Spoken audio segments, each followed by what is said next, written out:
the beginning, there was darkness, and then bang, giving birth to an endless expanding existence of time, space, and matter. Every day, new discoveries are unlocking the mysterious, the mind-blowing, the deadly secrets of a place we call the universe. The numbers of the universe boggle the human mind. In the observable part of the universe, there's something like 100 billion galaxies, each with billions of stars. The Andromeda Galaxy is about 2.5 million light years away. The Earth is orbiting the Sun at a speed of about 66,000 miles per hour.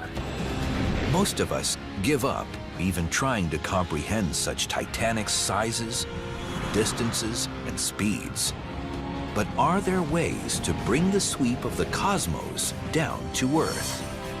To help us understand how big, how far, and how fast.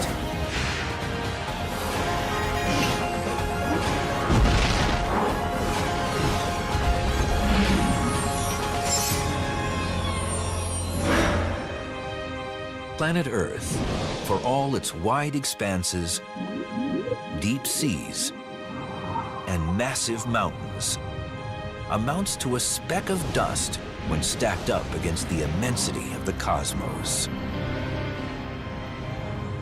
The observable universe contains of order 100 billion galaxies, and then each galaxy, like the Milky Way, contains of order 100 billion stars. The numbers quickly get up into the millions, and then the billions, and even the trillions, and by then we've really lost all sense of what that really means. The human mind is finely tuned to deal with the scale of day-to-day experience. The brain can understand traveling 50 miles in a day, but what about 500,000? And a person may know what it's like to move at 100 miles per hour. But what about 100 million? Numbers like millions and billions and certainly trillions are very hard for most people to imagine because, frankly, most of us don't have billions or trillions of anything. So how can we ever know the universe if our brains can't really comprehend its massive scale? Doing scale models of objects in the universe is really helpful because it brings them down to sizes that we can imagine, that we do see in our normal everyday lives. We can start by cutting the biggest players of the night sky, planets, stars, and galaxies, down to an earthly scale. There are two ways to evaluate size. We can measure dimensions, meaning height, length, and width, or calculate bulk, also known as mass. Bigger doesn't always mean more massive. Let's say a balloon has the same volume as a bowling ball, but the bowling ball has more mass because it's denser. It's just got more mass crammed into that same volume.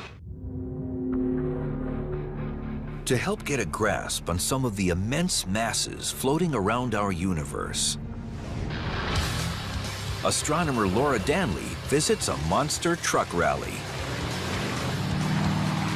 a place where objects of hugely differing masses often collide.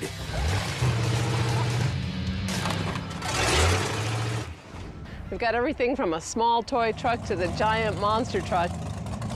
And that gives us a range of mass that will help us understand how massive things are in our solar system compared to each other and how massive our own sun is compared to some other stars. We begin the comparison with Jupiter, known as the king of planets, and for good reason. Its mass amounts to more than 4 octillion pounds. That's a 4, followed by 27 zeros. Put another way, it would take more than 300 Earths to match Jupiter's mass. But even that is measly when compared to the Sun. The sun is by far the most massive thing in our solar system. It's about 1,000 times more massive than Jupiter, the biggest planet. Well, by comparison, this car behind me is about 3,000 pounds, And this little toy truck is about 3 pounds. So that's about the same difference between the Sun and Jupiter.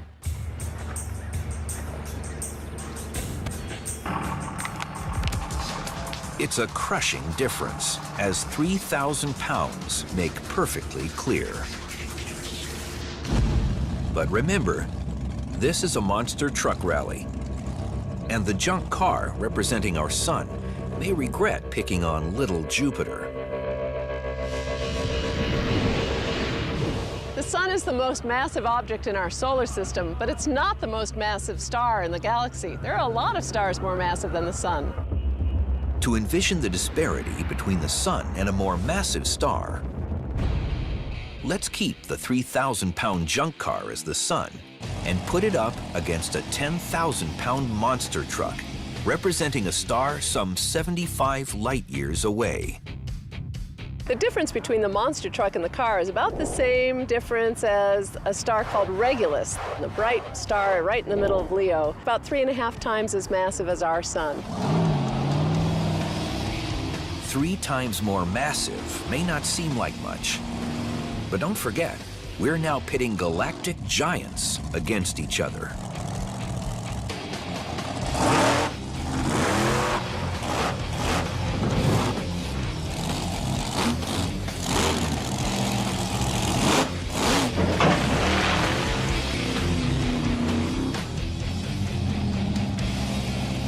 Well, that was quite a shock. But as you can see, 3 times the mass difference makes a difference. If we could somehow bring Regulus here and have it sit on top of the Sun, that's about the same comparison. But even monster truck-sized Regulus can't stack up to the immense mass of the true titans of the universe. The most massive star we know orbits around the Milky Way, a little companion galaxy called the Large Magellanic Clouds, in the middle of a nebula called the Tarantula Nebula. That star has a kind of boring name, R136a, but it's still a very massive star. R136a is a young star, about 1 million years old. Its surface temperature is 70,000 degrees, about 7 times hotter than our Sun.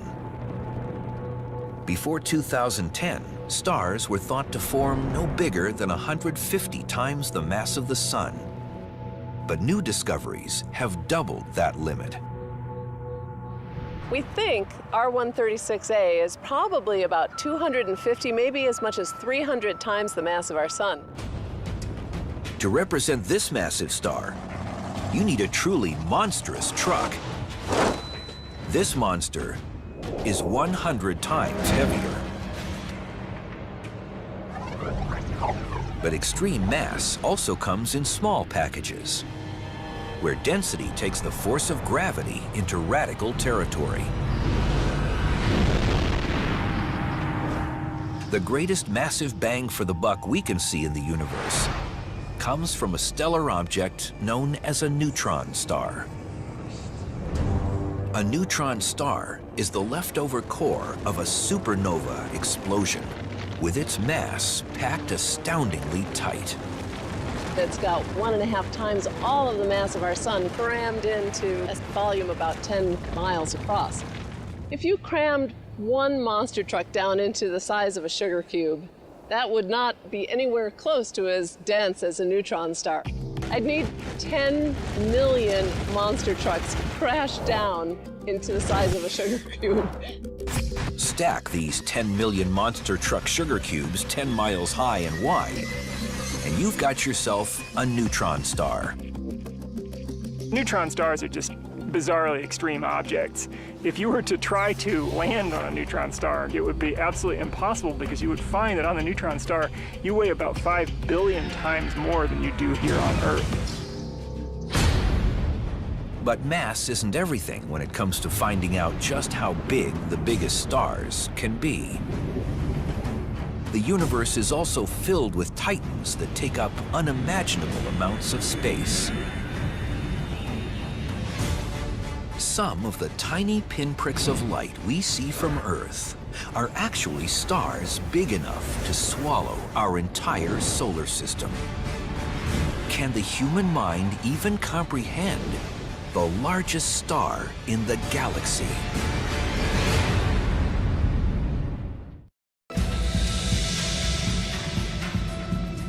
We're bringing the sizes, speeds, and distances of our vast universe down to a scale the human mind can comprehend.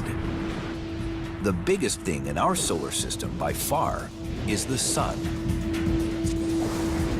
In terms of sheer mass, it weighs over 300,000 times more than the Earth.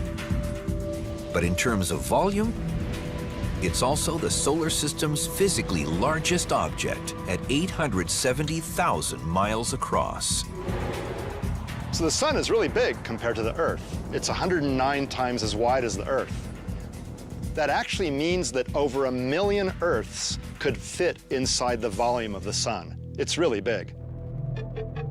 But as enormous as the sun is in earthly terms, our home star seems puny when stacked against our galaxy's lineup of stellar mammoths. With strange names taken from history and science, they push the envelope of what it means to be a star. Consider them in turn: Vega, Bellatrix, Epsilon Canis Majoris, Dubhe, Aldebaran, and finally, the super-enormous Betelgeuse and VY Canis Majoris. Oh, wow.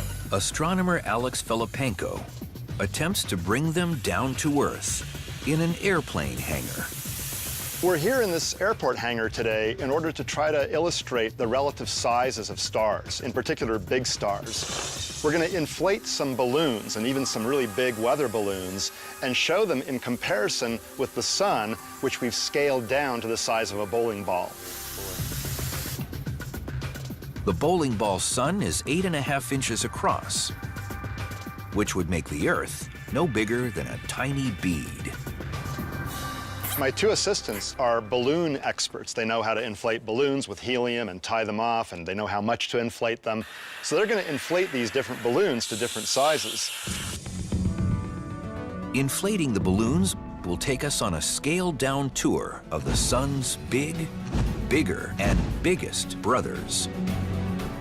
First stop, the star Vega. Located in the constellation Lyra, Vega is one of the 5 brightest stars in the night sky. It glows blue-white because it burns hotter than our sun. Okay, so I've got my bowling ball sun here. Guys, how big is this balloon? Let's check it out. It's about 2 feet. Right about 2 feet. 2 feet, so that's about 2.5 times the size of the bowling ball. So that's like the star Vega. It's a bluish-white star, 25 light years away. Very bright star in the sky. Next up is Bellatrix, a star in Orion, the Hunter, the brightest constellation in the sky. Well-known stars pinpoint its torso and belt. Another blue giant, Bellatrix is at Orion's right shoulder and shines 240 light years away. So here's a bigger balloon. What's its size? This is 4 feet. 4 feet, so that's about 5.5 times the size of my bowling ball, my sun. So this is a bigger star. It's kind of like Bellatrix. Bigger than Bellatrix is the hot blue star Adhara, also known as Epsilon Canis Majoris. Canis Major is a constellation whose name translates as the Great Dog. Wow, now here's a big star, huh?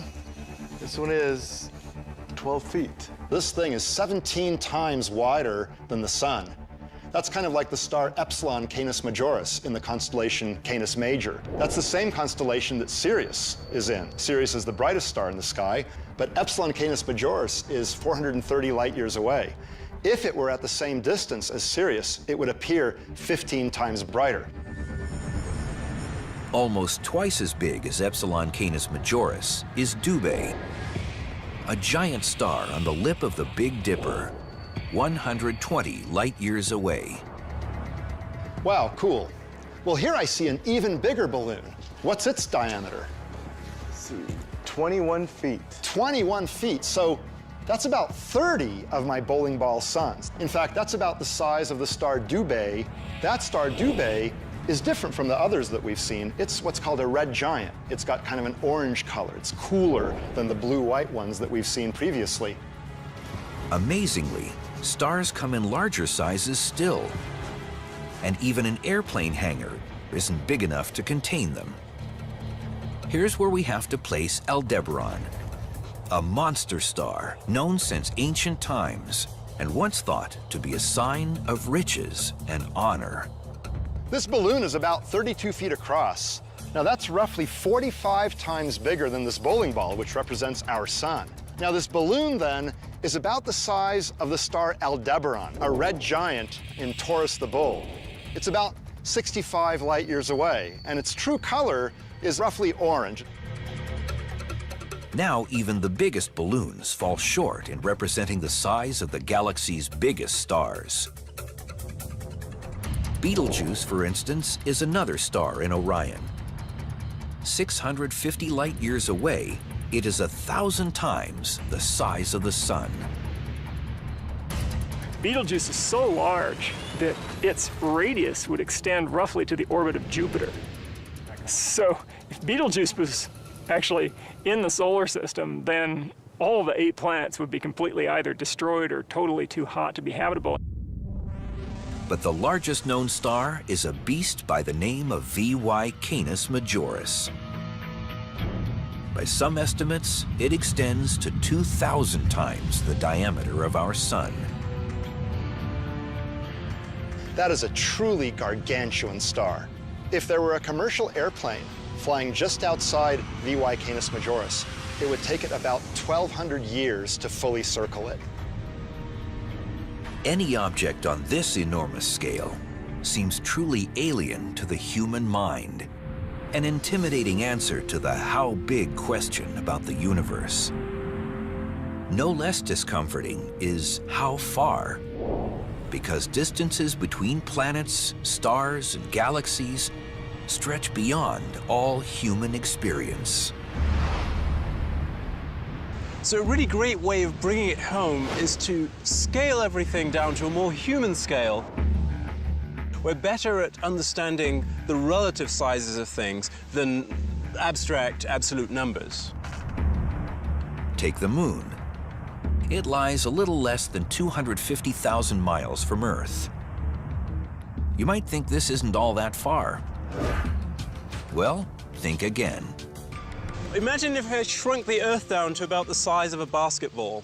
So if the Earth was about the size of this object here, I would actually have the moon be about the size of this tennis ball. So the next question you might ask is, given the relative sizes of these things, how far apart are they going to be from each other? To show you, I'm actually going to need some help. So Johnny is actually going to hold the Earth for me while I actually take the moon and measure out how far away it needs to be. So here goes. 1 foot, 2 feet, all the way back. We're already at 10 feet. We've got to go even more. It's already past 15. We've got to go much further. And here we are at 21 feet. That's actually how far away the moon is from the Earth in our scale model. At 239,000 miles, the Earth-Moon distance has now become familiar to us because of Apollo missions to the moon.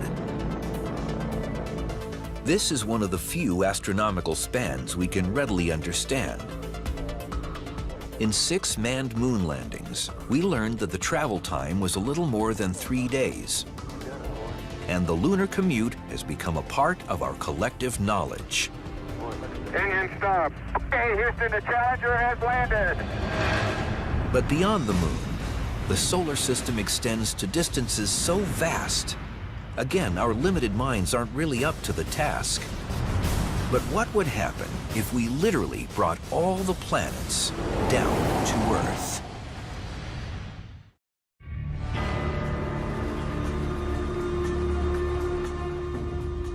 It can be overwhelming to consider how big, how far, and how fast everything is in our universe. Even in our solar system, the distances are almost unimaginably vast. That's why we're shrinking our solar system and bringing it down to Earth. Imagine if we took the 870,000 miles of diameter of the sun and shrunk it down to the size of a bowling ball. What would that do to the planets? Well, we'd have to shrink them down to sizes that we have here.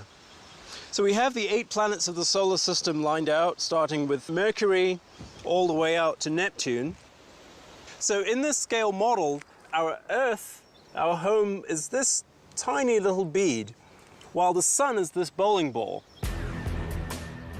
These bead and marble planets may be to scale with the bowling ball sun, but the distances between them aren't. To demonstrate that, physicist Clifford Johnson is going to walk the length of this miniature solar system laid out along a runway. I have Johnny here who's going to help me measure the distances with the surveyor's wheel. Okay, so let's go and explore the solar system. All right, let's do it.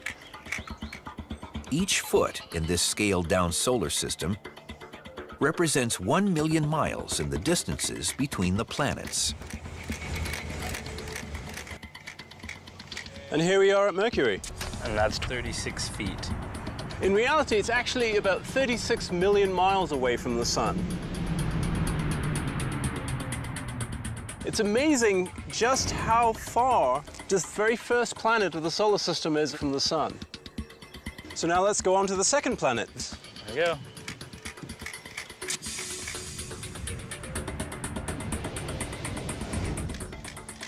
So here we are at Venus. And that's 67 feet. So this bead representing Venus is about twice as far from the sun as Mercury is. It's actually, in reality, about 67 million miles away.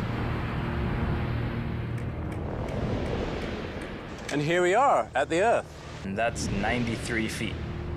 We have the Earth here represented by this marble, and in fact, it's in reality 93 million miles away from the sun.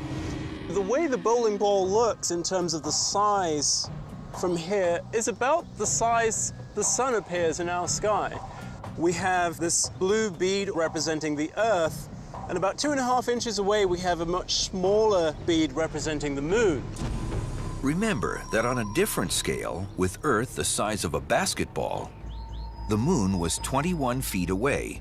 To bring the whole solar system into the picture, we've had to scale down the Earth-Moon distance to mere inches. This tiny distance between the Earth and Moon is the limit so far of manned exploration of space. Hopefully we'll do a lot better in the years to come. On our runway, Mars orbits another 49 feet away, or almost 142 million miles from the sun. The distances beyond Mars are about to get much, much larger. And here we are, Jupiter. We're at 484 feet from the sun. That's actually 3 times as far from the sun as Mars is. With all this space between these tiny marbles, it's a wonder we can see the planets from Earth at all. It tells us that the sun is incredibly bright, so that the light from the sun can go out to these bodies, reflect off them, and then come back to here on Earth for us to see them. Okay, onwards and outwards to Saturn. All right, here we go. Our 2 space explorers find Saturn 886 feet from the sun. In fact, Saturn, at 886 million miles away from the sun, is almost twice the distance from the sun that Jupiter is from the sun. So we've come a huge extra distance, and we're not even done with the solar system yet. At 1,800 feet, the scaled orbit of Uranus stands twice as far as Saturn, 1.8 billion miles from the sun. I can hardly see the sun back there, and I can actually hardly see Neptune in the distance, which is our next stop on our journey. Shall we go? Let's go.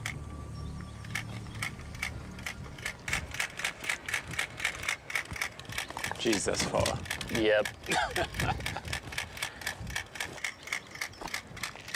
And here we are, Neptune, the last of the planets. 2,798 feet from our sun. That, from our model, translates into the real-world distance of almost 3 billion miles that Neptune is away from the sun. This far out, a planet takes a long time to do an orbit around the sun. The Neptunian year is about 165 of our Earth years. In fact, only one of those Neptunian years has passed since Neptune was actually discovered. Viewed on this scale, it's a wonder the sun's gravity has any effect at all. And there's still more to this solar system beyond Neptune, including smaller bodies like Pluto.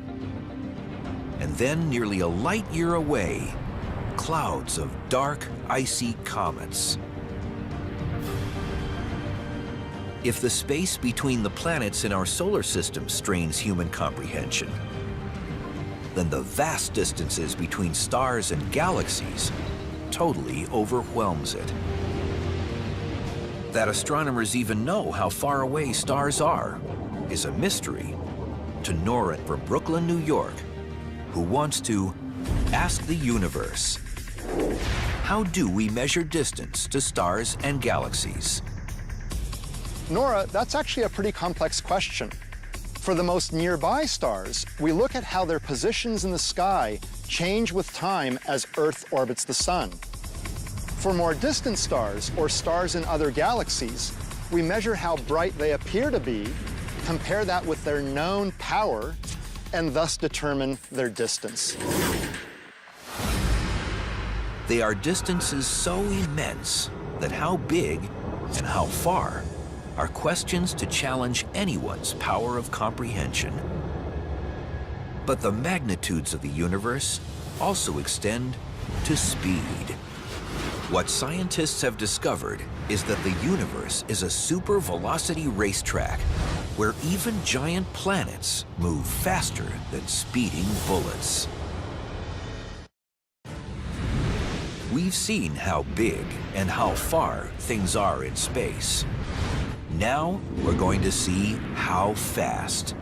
To do that, first we have to understand the celestial measuring stick known as the light year. Just like it sounds, 1 light year is the distance light travels in 1 year. That amounts to about 6 trillion miles. But that doesn't help us understand how fast light speed itself is. The speed of light is really fast, about 186,000 miles per second. Now that's hard to conceive without an example. Imagine light were bouncing back and forth between Los Angeles and New York. It could do 38 back and forth bounces in 1 second. In an effort to chase down the concept of the speed of light, astronomer Greg Laughlin teams with firearms expert Michael Voigt to demonstrate some of the fastest moving objects on Earth. So the way we're going to do that is to compare the speed of light to the speed of something that's really fast here on Earth, which are bullets. We've got a target down range, so when it hits it, you'll hear that ding on the end of it, and you kind of see how long that actually takes. This is a 204 Ruger. This is the fastest commercial cartridge on the planet right now. We've got a 300-yard travel, so I'm really going to try to get a sense of the time that it takes for that bullet to travel down range. So let's see how that works. Nice shot. Boy, I couldn't get any sense. As soon as I pulled the trigger, boom, it hit the target. No sense at all of the travel time.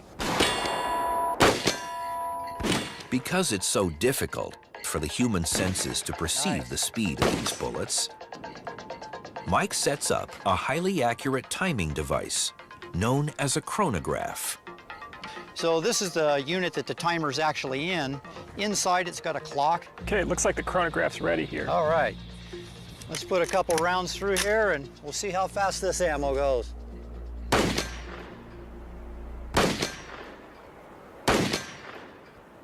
And what do we have? Wow, so that was 4,297 feet per second. So that's about 3,000 miles per hour. Pretty quick. Pretty quick. It's a little less than a mile per second. That's roughly 4 times the speed of sound. So, I mean, I'm impressed, but that pales in comparison to the speed of light and the time that it took for those bullets to go from the muzzle of the gun all the way down range to hit the target. During that time, light has enough time to go all the way around the surface of the Earth from Los Angeles to Paris and then back in that same amount of time. Moving at 670 million miles per hour, light completely demolishes any earthly experience of speed. That really doesn't mean very much to me because the whole distance of 670 million miles is much larger than any kind of distances that we normally deal here with on Earth. The speed of light and the speed of our world are so vastly far apart. We have to take light and slow it down to really understand the difference. For that, we go back to the speeding bullet. At 3,000 miles per hour, we can barely perceive its speed.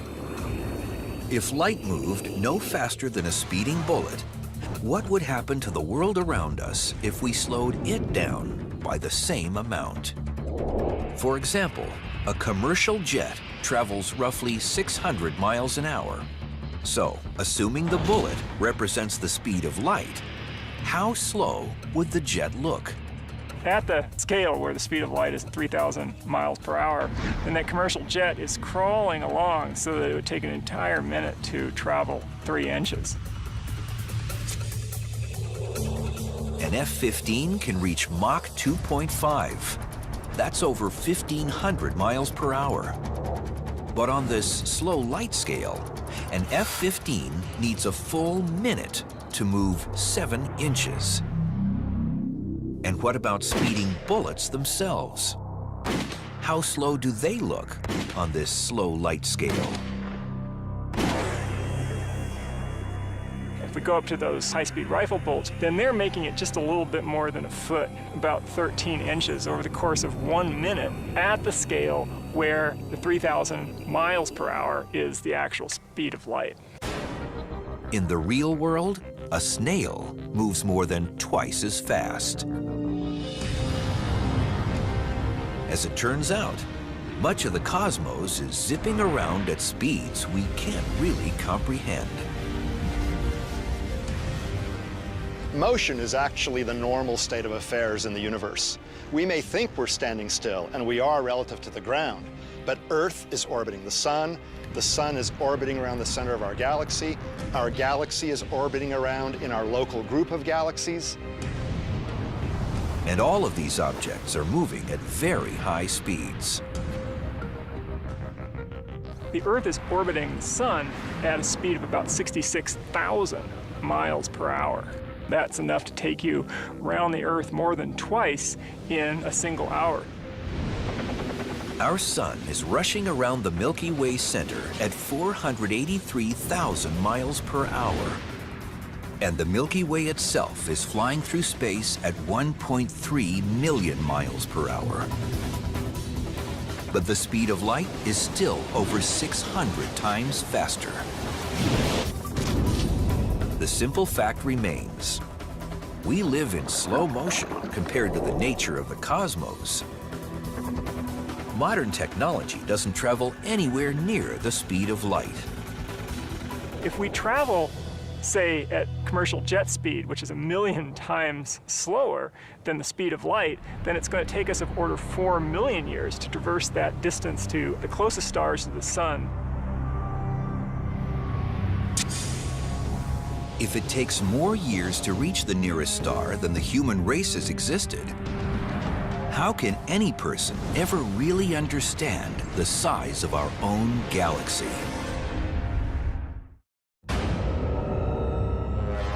By downsizing the biggest planets and stars and the velocity of light speed to the level of human experience, we can finally begin to understand some of the scales of outer space.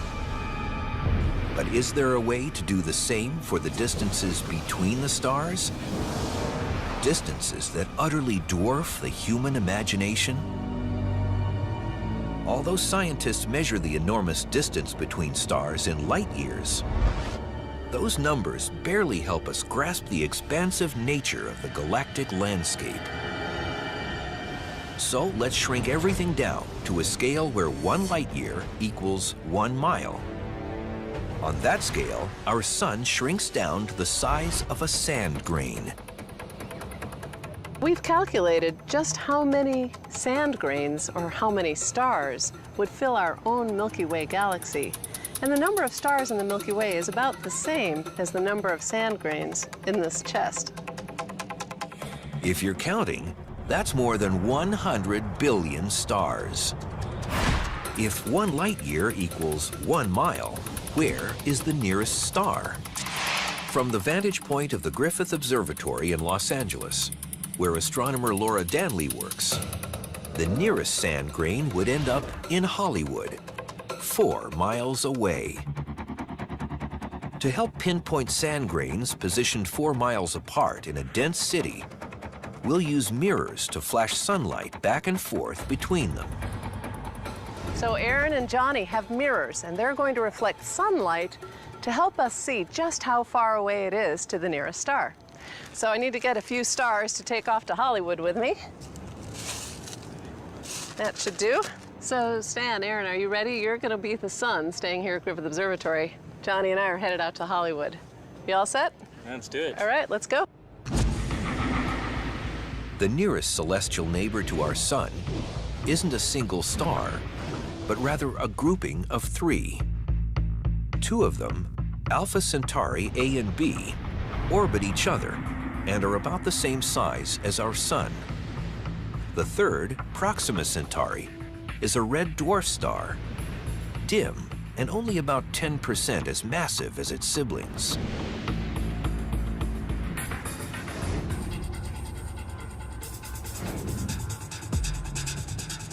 I'm here on a rooftop in Hollywood, about 4 miles away from Griffith Observatory there in the background. I have in my hand a bag full of stars. I'm going to take out 3 sand grains. 1, 2, 3, throw the rest of the way, that represent our nearest stars. Proxima Centauri is actually the closest star to Earth.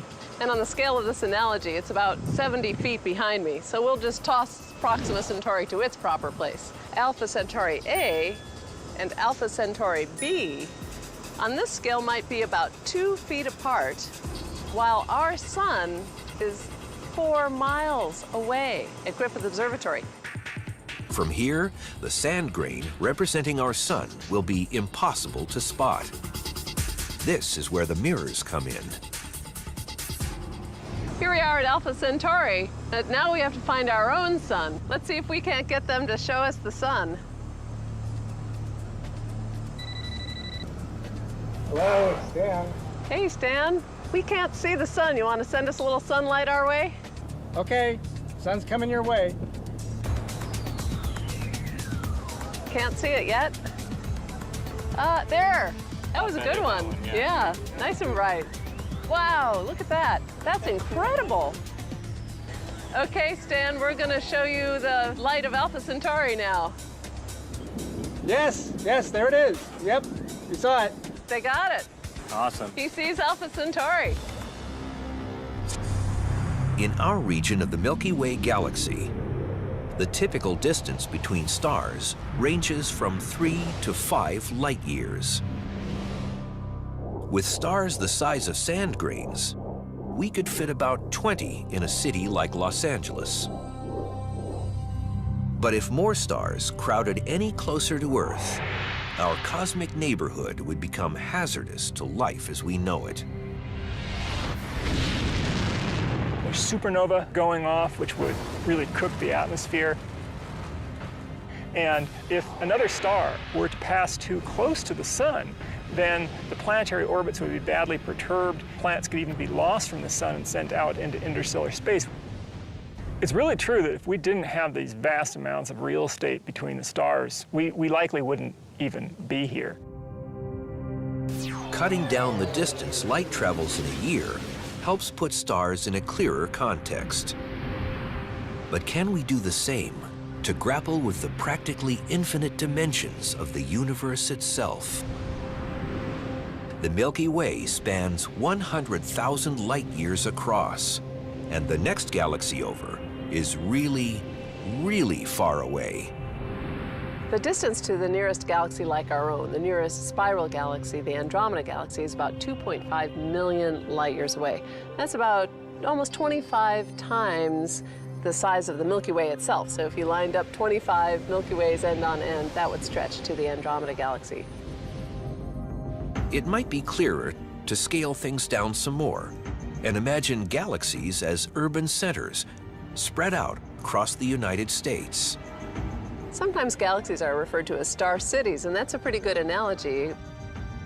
If we envision the Milky Way galaxy at the size of the Los Angeles metropolitan area, roughly 100 miles wide, then Andromeda would be in New York. In between would be other members of what astronomers call the local group of galaxies. There's basically two major players in the local group. There's our galaxy, the Milky Way galaxy, and there's the Andromeda galaxy. There's another smaller spiral galaxy known as M33. And then we also have these dwarf galaxies, which contain 100 million stars, sometimes even fewer. But even the vast distances that separate members of the local group won't be enough to save our home galaxy. Andromeda and M33 are both headed toward the Milky Way, to the point where in a few billion years from now, they're going to have a close encounter. On a cosmic scale, the collision seems violent. But in fact, the stars in the galaxies are so widely spaced, they will weave past each other, largely undisturbed. If humans survive that long, they'll hardly notice it here on Earth. And a few billion years after that, they'll have merged into a single galaxy. The Milky Way as we know it will cease to exist. Until that time comes, though, the distances between even the nearest galaxies of the local group remain beyond our grasp. And our galactic neighbors represent only a small sliver of our immense cosmos. In the observable part of the universe, there's something like 100 billion galaxies, each with billions of stars. If galaxies were spaced out, like urban centers throughout the United States, then to approximate the size of the observable universe, the country would have to be large enough to wrap around the Earth about 500 times. Shrinking the universe down to human scale may help us comprehend its size. But reality, of course, doesn't work that way. The vastness of the universe sometimes makes us feel really small. We're small compared to the solar system, small compared to our galaxy, compared to the universe as a whole. But in some ways, I think we're not insignificant, because we're the only creatures we know of that have the advanced minds and curiosity and intellect to think about the universe. In a sense, we are the way in which the universe has found to know itself. And so that must mean the universe is finally starting to figure out how awe-inspiringly vast it truly is.